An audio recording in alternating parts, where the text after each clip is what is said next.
Vamos a continuar con el módulo de cefaleas. En esta ocasión, nuestra próxima ponencia será virtual a través del doctor Miguel Laínez. Su disertación se llama Nuevos fármacos en cefaleas. El doctor Miguel Laínez es neurólogo de España, es jefe de servicio de neurología del Hospital Clínico Universitario, profesor de neurología de la Universidad Católica de Valencia, y es académico de número de la Real Academia de Medicina y Ciencias Afines de la Comunidad Valenciana. Es presidente de la Sociedad Española de Neurología y ha publicado más de 390 trabajos en libros o revistas de la especialidad. Es autor o editor de 19 libros y ha presentado varios centenares de ponencias y comunicaciones en múltiples congresos en reuniones nacionales e internacionales. Ha sido miembro de la directiva de la Sociedad Valenciana de Neurología, la Sociedad Española de Neurología y la Federación Europea de Sociedades Neurológicas. Además, ha sido coordinador del Grupo Español de Cefaleas de la Sociedad Española de Neurología y presidente de los comités organizadores del 9º Congreso de la Sociedad Internacional para las Cefaleas y el 8º Congreso de la Federación Europea de Cefaleas. Pertenece a múltiples sociedades científicas nacionales e internacionales y es miembro del honor de la Colombiana y Chilena de Neurología, de la Asociación Latinoamericana de Cefaleas y de la Sociedad Italiana para el Estudio de las Cefaleas. Con ustedes dejamos al doctor José Miguel Laínez Andrés.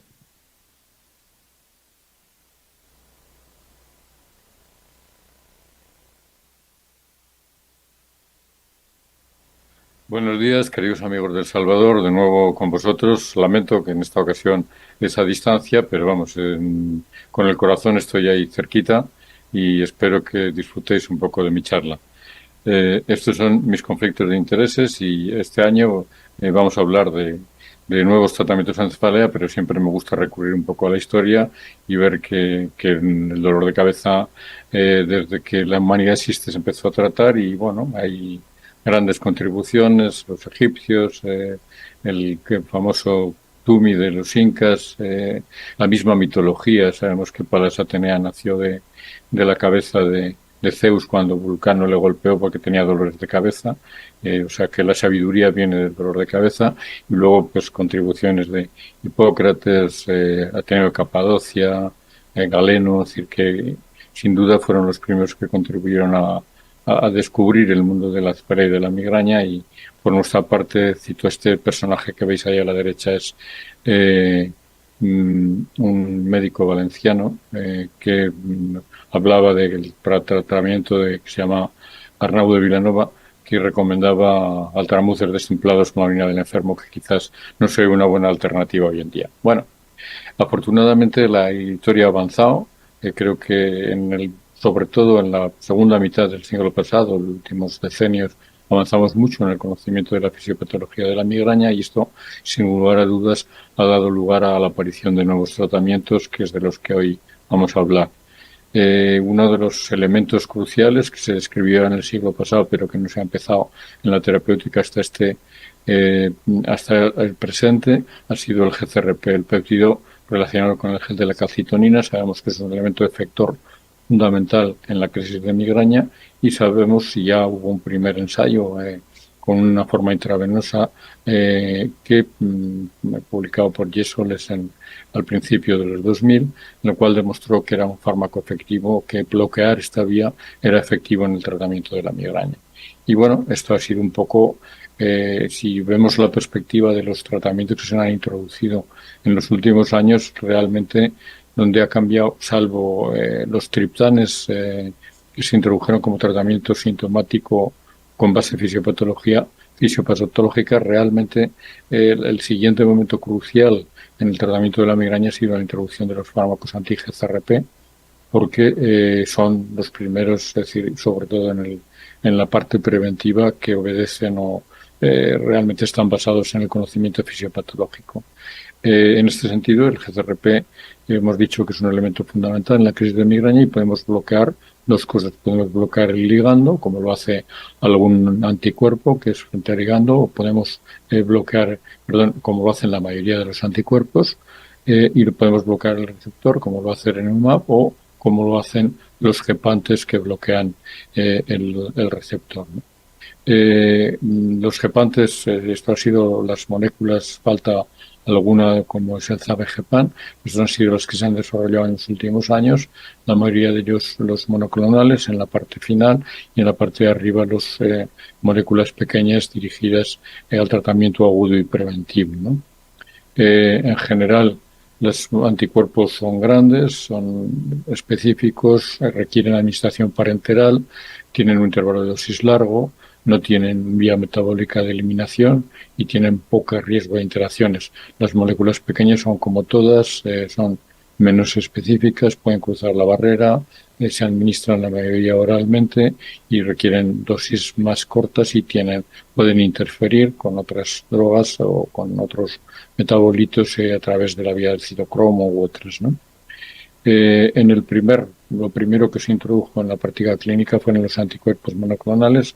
A mí siempre me gusta poner esta gráfica porque los compara un poco a los cuatro y vemos que todos ellos tienen una eficacia rápida, aparece pronto en los primeros días, en algunos casos muy temprano y tienen unas gráficas comparables. De hecho, a veces si uno los viera sin el nombre, a veces le costaría decidir, ¿no? En cualquier caso, nos han dado muy buenos resultados por encima de los tratamientos orales preventivos convencionales que teníamos ahora. Estos son los datos de tasa de respondedores de más del 50% en migraña episódica, que como podéis ver están pues en torno al 50%, algo un poco por encima, que es un poco lo que le exigiríamos a cualquier tratamiento preventivo, lo que exige la International Headache Society. Lo mismo sucede con la respuesta del 50% en migraña crónica. Estos son varios estudios de los diferentes monoclonales, fremanezumab, erenumab, alzheimerumab, eftilizumab, y todos dan una tasa por encima del 30%, que es lo que la IHS exige para demostrar eficacia en la prevención de la migraña crónica. Otra de las cosas que hemos aprendido es la rapidez. A mí me sigue encantando poner esta diapositiva que fue con fremanezumab en el primer ensayo en migraña crónica, donde se veía que no solamente era en el mes primero que había eficacia, sino que en la primera semana, en los primeros días, ya había demostrado eficacia. Esto, si lo comparamos con lo que estábamos acostumbrados con los preventivos orales, que realmente a veces les cuesta meses y con la eficacia es modesta, con lo cual a veces te cuesta saber un poco cuál es la tasa de respuesta, pero la verdad es que ha sido un cambio notable. Y de hecho, incluso fijaros, por ejemplo, en estos con eftilizumab, en migraña episódica y en migraña crónica, aquí la respuesta ya es en el día primero. De hecho, al final, lo que estamos haciendo con los anticuerpos es bloquear el sistema de la producción de la crisis, con lo cual yo siempre digo que es como dar un tratamiento agudo de forma continuada, ¿no? Y eftilizumab, que tiene una absorción muy rápida, si pues realmente funciona en las primeras horas. De hecho, podría funcionar como tratamiento de una crisis, ¿no? Y bueno, estos anticuerpos han demostrado muchas cosas. Primero, que no solamente funcionaban en pacientes normales, sino en pacientes que habían fracasado preventivos previos. Y todos los monoclonales tienen estudios en este sentido, demostrando esta eficacia en pacientes con 2, 4 preventivos fallados. Esto tampoco resulta nada sorprendente, puesto que estamos hablando de un mecanismo de acción novedoso. Por tanto, no es raro que pacientes que no respondían respondan muy bien a los preventivos nuevos, ¿no? Otra de las cosas que hemos visto, que no teníamos datos hasta ahora, por ejemplo con el erenumab, es que ha habido el mantenimiento de la eficacia. Hay uno de los ensayos, este es el que tiene el estudio más largo, se mantiene durante 5 años, pacientes que habían recibido después del primer estudio de los primeros meses de doble ciego, ¿no? Entonces, parta y se mantiene esta eficacia y pasa a reducirse en un 60% al cabo de 5 años. Y no solamente es esto, que además hay una buena tolerancia, y fijaros que hasta un 30% responden casi al 100%. Otro dato que hemos conocido es un poco, hay muy pocos datos comparando estos tratamientos con los convencionales. Realmente solo hay un estudio que es el Hermes, que compara Erenumab y topiramato, que se lleve a cabo en Alemania, un poco por motivos obligatorios de regulatorios para aprobar fármacos nuevos, y veis que la eficacia es notable, la diferencia entre Erenumab, Iomig en este caso, y topiramato. La probabilidad de alcanzar una reducción de más del 50% es casi 3 veces la del topiramato. Y otra de las cosas que nos ha sorprendido con todo este grupo de fármacos ha sido la tolerabilidad. Ha sido francamente fantástico. Uno de los problemas que tenemos con los tratamientos orales convencionales, todos prácticamente, naricina, topiramato, betabloqueantes, amitriptilina, es que realmente hay un porcentaje no desdeñable de pacientes que los toleran mal. Entonces eso es lo que hace que al final haya muchos pacientes que abandonen. Si tenemos fármacos que funcionan no muy intensamente, que tardan a funcionar y que además durante ese periodo de tardanza producen efectos adversos, esto realmente lleva al abandono de la terapia.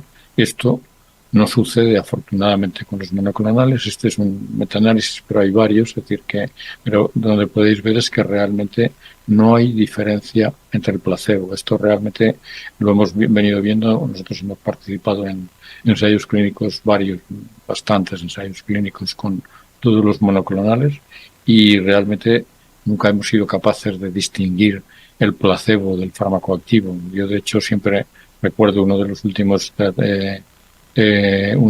estudios que hicimos con preventivos orales comparando topiramato con betabloqueantes. Realmente era imposible no saber quién tomaba topiramato y quién tomaba betabloqueantes. En este caso, la verdad es que con los monoclonales ha sido fantástico porque son francamente muy bien tolerados, ¿no?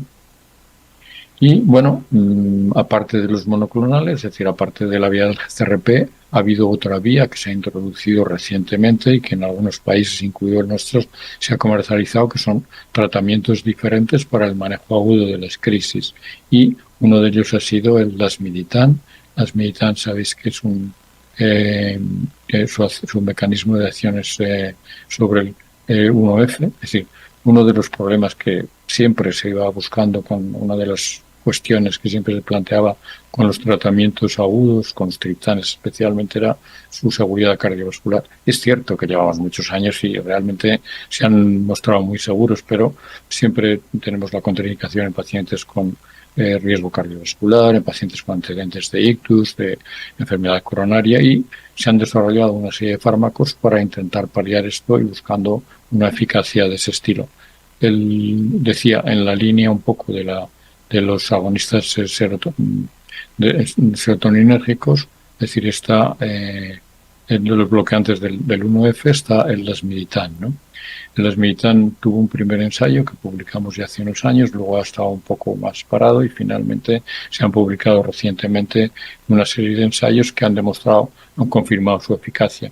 El lasmiditan es un fármaco que funciona bien en los dos parámetros fundamentales, que son, sabéis que ahora en los fármacos agudos se miran dos cosas: la ausencia de dolor y la ausencia del síndrome más molesto. Aquí veis la ausencia del dolor y del síndrome más molesto durante 24 y 48 horas con las diferentes dosis de lasmiditan, ¿no? Lasmiditan también es un fármaco que ha demostrado eficacia en pacientes que no habían respondido a triptanes, vuelvo un poco a decir, lo mismo es cierto que algunos triptanes son E1F, pero realmente es muy poco el efecto que tienen sobre el receptor 1F, es bajo, quizás un poco más el Maxar, quizás el que tiene más efecto sobre el 1F, hay otros que tienen muy poco. Entonces es lógico que estos fármacos que actúan por otro mecanismo tengan una buena respuesta en pacientes que no han respondido a triptanes, ¿no? Y otra cosa que ha sido curioso e interesante, es decir, es que el lasmiditan funciona en pacientes aunque lo demos más tarde. Uno de los problemas que tenemos en los pacientes utilizando también triptanes es que cuando lo administramos tarde la eficacia baja. Pasa con todos los fármacos y este fármaco es el primero que ha demostrado que la administración tardía, incluso por encima de 4 horas, casi alcanza cifras de eficacia similares a cuando se da en la primera hora. Quizás el mayor pero de este fármaco con el lasmiditan son los efectos adversos, que es un fármaco que atraviesa la barrera hematoencefálica y por tanto tiene efectos centrales.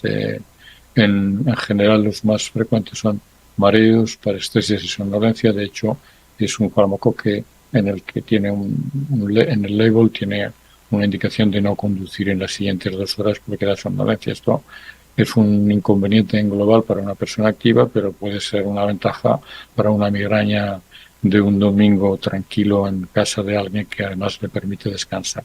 Y bueno, tenemos otra alternativa en pacientes que no responden. En nuestro país está aprobado en pacientes que no responden o tienen contraindicación para los tradicionales y especialmente los triptanes, ¿no? Y volviendo a la línea del GCRP, lo que se ha desarrollado en los últimos años ha sido una serie de moléculas pequeñas que son eficaces, que pueden ser administradas en general por vía oral y que se han probado tanto en tratamientos agudos como en preventivos. Sabéis que el primero que se desarrolló fue el CGPAN, que hemos mencionado, que es el que se utilizaba por vía intravenosa, que es el que publicó el ensayo de Yesolesen, pero no continuó el desarrollo. Telcagepam tuvo problemas de toxicidad hepática y se retiró. Y bueno, y luego ya han venido los que se han incorporado más recientemente, que son Ubrogepam, Atogepam, Rimegepam y Zavegepam. Rimegepam es uno de los utilizados en el tratamiento agudo y también, como luego veremos, en tratamiento preventivo. Ahí tiene varios ensayos de agudo con numerosos, con una N grande de pacientes. Aquí podéis ver en la parte de la izquierda la ausencia del dolor a las 2 horas y la ausencia del síntoma más molesto a las 2 horas. Estos son los parámetros que se exigen a cualquier tratamiento agudo en las crisis de migraña, y en los 2 casos Rimegepam fue superior al placebo. Este es otro ensayo en el cual veis un poco lo mismo. La ausencia del dolor es también son 1000 y algo de pacientes y claramente superior el Rimegepam sobre el placebo a la ausencia del dolor y en ausencia del síntoma más molesto. Sabéis que esto es variable entre pacientes, en general suele ser las náuseas, la fonofonofobia son los más frecuentes, ¿no? Y bueno, Rimegepam, como veis en la gráfica de abajo de la derecha, se comporta superior al placebo desde la media hora, ¿no? Este es el mismo ensayo donde veis un poco todos los endpoints secundarios, es decir, como son la ausencia mantenida de dolor, etcétera, y realmente son francamente es decir, todos son superiores al placebo. El Rimegepam administrado por vía sublingual, ¿no? En una tableta de solución oral. Y a la derecha podéis ver esa pequeña gráfica en la que se muestran los efectos adversos que, como se puede observar, son similares, prácticamente son indistinguibles entre el fármaco y el placebo.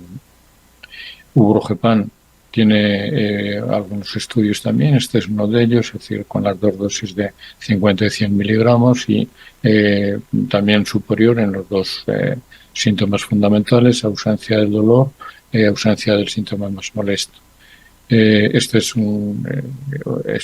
otro ensayo en el cual se ve la dosis de 50 miligramos como es superior al placebo, claramente en el porcentaje de los pacientes con ausencia del dolor y del síndrome más molesto en la derecha. Veis que es superior al placebo desde el principio y es significativo al cabo de 2 horas, ¿no? Tanto para uno como para otro síntoma. Y este es el último fármaco que se ha introducido en el mercado. En nuestro país no están comercializados ni Ubrogepam. Este es uno que es de administración nasal, que está Vegepam, y veis mismos parámetros, ausencia del dolor al cabo de de 2 horas y ausencia del síntoma más molesto, y aquí la curva de tiempo. Y bueno, aquí la eficacia también es superior al placebo. Síntomas, efectos adversos, esto tiene algunos efectos adversos locales porque es la administración intranasal en spray, pero son muy poco relevantes y no diferenciales del placebo. Este es otro estudio, es decir, en el cual se muestra lo mismo: ausencia del dolor, ausencia del síntoma más molesto, y como podéis ver, es decir, con las diferentes dosis de zavegepam. De todas formas, es decir, hay una cosa que tenemos que tener en cuenta, que es lo que ofrecen estos fármacos con respecto a lo que teníamos. Está claro que ofrecen mejor tolerabilidad, ofrecen seguridad cardiovascular, pero no ofrecen mayor eficacia. Estos son datos de una revisión de Mesut en New England, que comparaba las tasas de ausencia del dolor a las 2 horas para los diferentes triptanes en la parte de la izquierda, y en la parte de la derecha el lamiditán y los gepantes. Falta el zavegepam, que no tenía publicado entonces todavía, y como podéis ver, realmente no son superiores en eficacia, aunque sí en tolerabilidad. De hecho, sumatriptán, al que veis aquí en la gráfica de la izquierda en ese color clarito, sigue siendo el fármaco más eficaz, sumatriptán subcutáneo, en el tratamiento de las crisis de migraña. Y este es un estudio, es decir, con el que compara los nuevos agentes farmacológicos con los triptanes para el tratamiento de la migraña. Es muy interesante, si os apetece. Está publicado ya hace unos años en el JAMA, el Network Open, y en el que lo que demuestra es que realmente no hay una diferencia, que los fármacos nuevos no son superiores en eficacia, incluso son ligeramente inferiores, pero sí son superiores en tolerabilidad. Y cuando comparamos los nuevos frente a otros, es decir, realmente hay ya hechos algunos datos publicados comparando rimegepam versus atogepam y los anticuerpos monoclonales, diciendo que no hay una diferencia significativa en la eficacia de la prevención, y lo mismo en la eficacia y seguridad de rimegepam, vorgepam y lamiditán. Pues no hay diferencia entre ellos, en tanto ni en ausencia de dolor ni en alivio del dolor, ¿no? O sea que, bueno, hay pequeñas, pero no son significativas.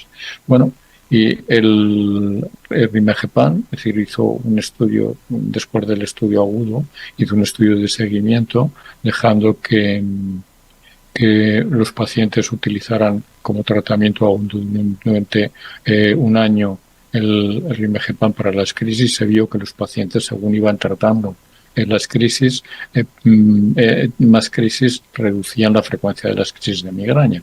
Y esto dio lugar a que se desarrollara un estudio preventivo con el mismo fármaco. Y aquí veis un poco una de las ventajas que podrían tener, evidentemente, los gepantes, es que no darían lugar a abusos, sino porque tienen efecto preventivo. Entonces, este mismo fármaco ha hecho un estudio preventivo en pacientes, solo en pacientes con migraña episódica, una dosis de 75 miligramos a días alternos durante 12 semanas, y en él se ha demostrado que entraban pacientes hasta 28 días. El endpoint primario es, como en todos los ensayos de monoclonales, la reducción en el número de días de migraña, y secundario, el primero es la reducción más del 50%, y aquí pues rimegepam ha demostrado que es superior en ambas variables al placebo, aunque la verdad es que en estos ensayos las tasas de placebo han sido altas, pero aun con todo ha sido superior, y por eso está aprobado. En nuestro país está aprobado en las dos indicaciones. Lo que pasa es que solamente está financiado por la utilización preventiva. Ventajas de estos fármacos, pues como todos los estudios con gepantes, todas las moléculas relacionadas con el GCRP, es la tolerabilidad, con estas de tolerabilidad muy similares al placebo, ¿no? Y en este fármaco también se hizo en un estudio de extensión de 12 meses, y se vio que seguía reduciendo la frecuencia de las crisis de migrañas hasta de 6.2 días, lo cual realmente sabemos que funciona a largo plazo, y como decíamos antes, podría tener tiene efecto preventivo, ¿no? El otro fármaco que se ha desarrollado, gepante, para el tratamiento de la migraña ha sido el atogepam. El atogepam, a diferencia de los anteriores, solamente se ha desarrollado en tratamiento preventivo, y se ha desarrollado un tratamiento preventivo tanto en pacientes, tiene un programa de desarrollo clínico muy interesante, tanto en pacientes de migraña episódica como crónica, es el de migraña episódica. Estos son los datos, no voy a ir en detalle, respuesta en el número de días de las diferentes dosis, todas superiores al placebo, respuesta en la reducción de más del 50% y proporción de respondedores de más del 25, 50 y 75%, que realmente es muy alta, llegando hasta un tercio de más del 75%, que es realmente muy interesante. Y también se ha probado en migraña crónica, con los endpoints similares y en el cual y se ha visto decir que realmente la eficacia también era similar entre las dos dosis. La reducción era superior a la dosis del placebo al cabo de 4 semanas, perdón, 12 semanas, 3 meses quería decir. Y bueno, la dosis final que se ha recomendado es la de 60 miligramos. En todo el análisis de seguridad de este fármaco, recolectando pacientes de todos los ensayos clínicos, es decir, con más de 1.200 pacientes y en casi 800 en el largo plazo, no ha habido, se ha descrito ningún efecto adverso notable y todos en los ensayos todos han sido similares al placebo. Han incorporado un perreo nuevo, sabéis que es la actividad, cómo afecta la vida diaria, la vida diaria de la migraña, y en esto podría ser un point interesante para introducir en nuevos ensayos porque demuestra que es eficaz mejorando la actividad de los pacientes, ¿no? Se han publicado algunos estudios incluyendo todos los datos comparativos en prevención de la migraña de todos los agentes GCRP, los veis aquí, intravenoso, subcutáneo y oral, veis que todos están claramente superiores al placebo, y lo mismo se han publicado datos de seguridad y como podéis ver realmente realmente no hay diferencia significativa, aunque hay pequeños diferencias no llamativas. Y finalmente, es decir, en el campo de los dispositivos de neuromodulación, lo que se ha introducido en nuestro medio es este que veis aquí, que es la estimulación remota mediante un sistema que es el Nerivio, que se acaba de lanzar en España y con el cual todavía no tengo mucha experiencia, pero podría ser una alternativa en algunos pacientes que no les gustan los fármacos o tienen intolerancia o un poco interés en recibirlos. Pero bueno, también estamos probando, por ejemplo, toxina botulínica, la administración en el ganglio espinopalatino mediante este dispositivo en pacientes con clúster crónico, que sería una opción interesante. En migraña crónica también hay algún ensayo en este sentido, ¿no? Pero bueno, no olvidemos que el futuro es prometedor, seguro. Ahora vamos a empezar ensayos en PACAP y algún otro mecanismo, pero no debemos olvidar, y a mí me gusta terminar justo con lo más principal del manejo de la migraña. Primero, que tenemos que personalizar el tratamiento, que el traje de la migraña, que evidentemente con los nuevos fármacos tenemos más posibilidades de personalizarlo, pero siempre hay que personalizarlo tanto en la parte aguda como en la preventiva, que no debemos olvidar los objetivos generales del tratamiento, es decir, que tenemos que seguir aconsejando a los pacientes que hagan algunos cambios vitales que les pueden ayudar, que demos un tratamiento optimizado agudo. Nos olvidamos muchas veces de optimizar el tratamiento agudo, y que el tratamiento preventivo obviamente va a estar indicado en aquellos pacientes que tienen mucha frecuencia, discapacidad o que no les funciona bien el tratamiento agudo, y cuidando mucho de evitar la cefalea por abuso. Tenemos que planificar cada paciente y no debemos olvidar la formación, la educación, tener el diagnóstico y utilizar todas las técnicas posibles en cada uno de los pacientes, ¿no? La educación, vuelvo a insistir, la educación solo hay algún estudio que ha demostrado un metaanálisis que la educación solo reduce la frecuencia de las crisis de migraña, así que no olvidemos de educar, formar e involucrar a nuestros pacientes en el manejo de la migraña, ¿no? Y finalmente yo siempre pongo esta fotografía que tomé un día paseando por Buenos Aires, es decir, que creo que es importante que el paciente adopte una vida razonable, que haga ejercicio, que maneje el estrés, que sea feliz, como decía en este cartel. Y bueno, quizás no dar por saco a los de al lado es una cuestión importante. Así que espero que os sirva y me gustaría... perdón. Quería terminar un poco diciendo que tenemos que ofrecer a nuestros pacientes esta medicina personalizada de las 5 P's: predictiva, preventiva, poblacional y participativa. El paciente tiene que estar informado y decidir. Creo que con esto lograremos mejorar muchos pacientes de migraña y, lógicamente, todos estos nuevos tratamientos nos van a ayudar a que nos sea un poco más fácil, ¿no? Y bueno, finalmente terminaba con estas imágenes de Valencia, a lo cual este año celebramos el Congreso de la Sociedad Española de Neurología. Nos encantaría recibiros por aquí y, en cualquier caso, espero que nos veamos pronto y que os haya sido de utilidad mi charla. Así que excelente, un saludo enorme y un abrazo a todos.